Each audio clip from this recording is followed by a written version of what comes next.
So, a little bit of a filter there.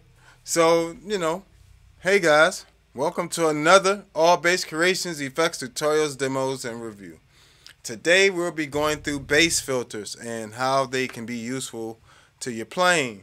So that was just one example of a little slap and pop with some filter on it, and you can likewise, if you wanted to add it to your synth bass, filters open up a whole new sonic landscape for your synth bass stuff.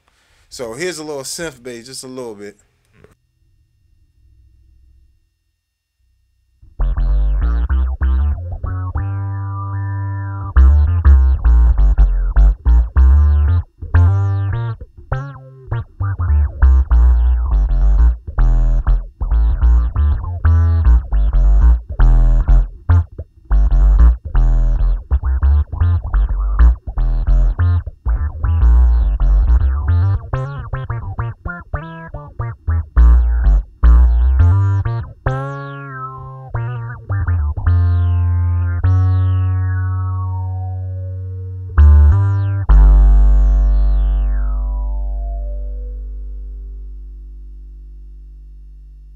So that right there actually was the Poly Blue and the MXR, MXR Poly Blue and the MXR bass filter, which is a bass envelope filter, which is an analog filter.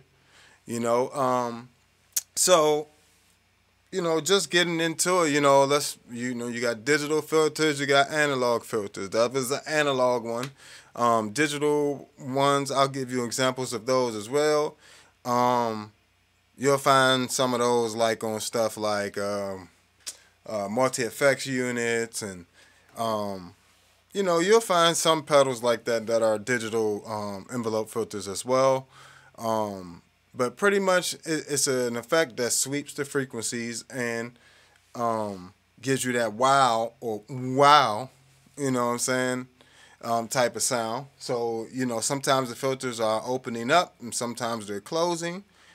Sometimes they're oscillating, open and close, using the LFO, which is a pretty much is an oscillator that allows it to have a steady tempo, or it can vary the tempo as well, but it can be set to a MIDI clock or things like that.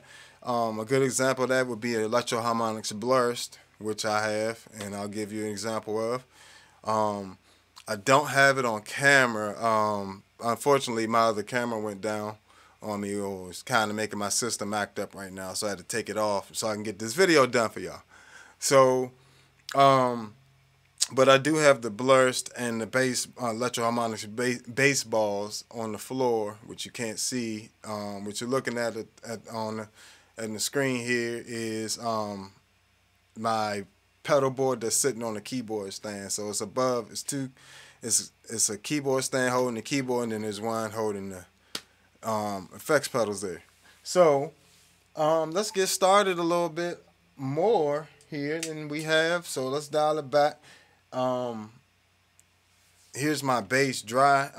In terms of what I just have on with just my bass real quick is a 160 compressor on the Zoom B3, which is a DBX 160A rack compressor emulation, and then I have that running into the SGT, ampeg SGT, with just a preamp, and then I have that running into this LMT 76 on the B6. You can see that down here, this way, and you can see what I have on the screen there as well. So I pretty much have like a virtual amp setup, or analog preamp running into IRs pretty much, or emulations.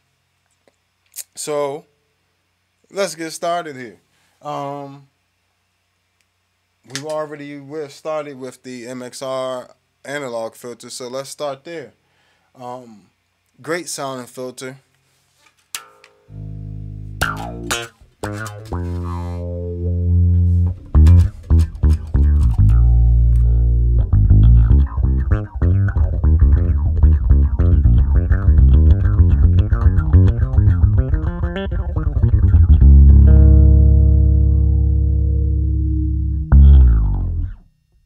So great sounding filter. And just so you can hear the filter by itself, let me turn off the dry signal.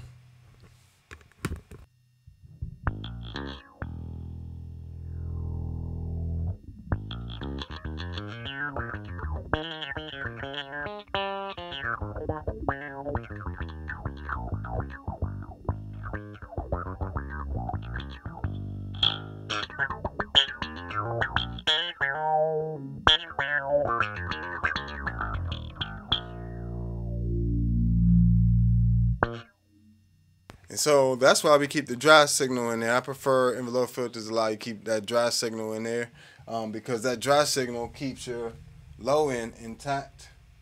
And then you can kind of pick and choose how you want to adjust, mix the two. The effective sound and the dry sound. And on this filter you have a decay, a Q, and a sensitivity settings pretty much in terms of the envelope. And the Q is pretty much the resonance, which is around 11 o'clock, and the decay, which is pretty much setting the lower part of the filter. So where it decays to, it's not like the rate of decay, which is different. So this determines how far the frequency sweeps down. So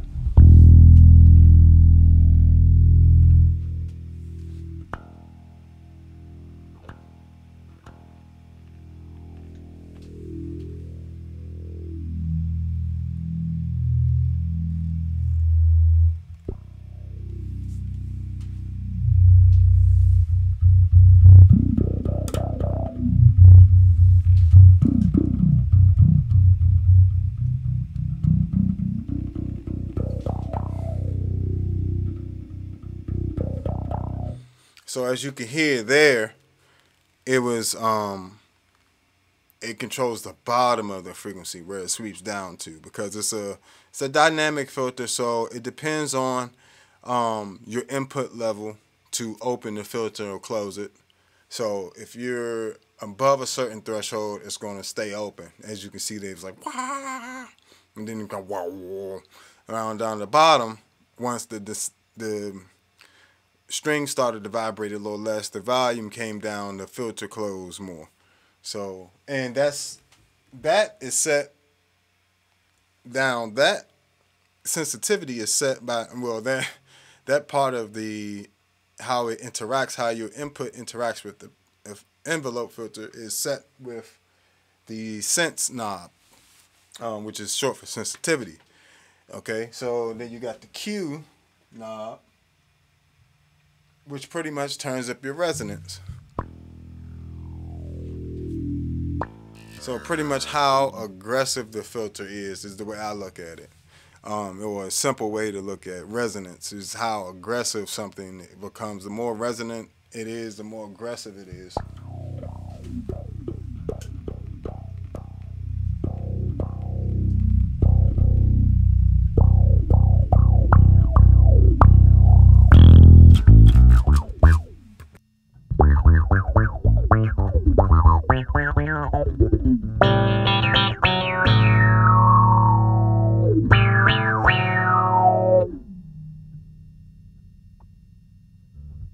That was all the way up. Now here's 12 o'clock.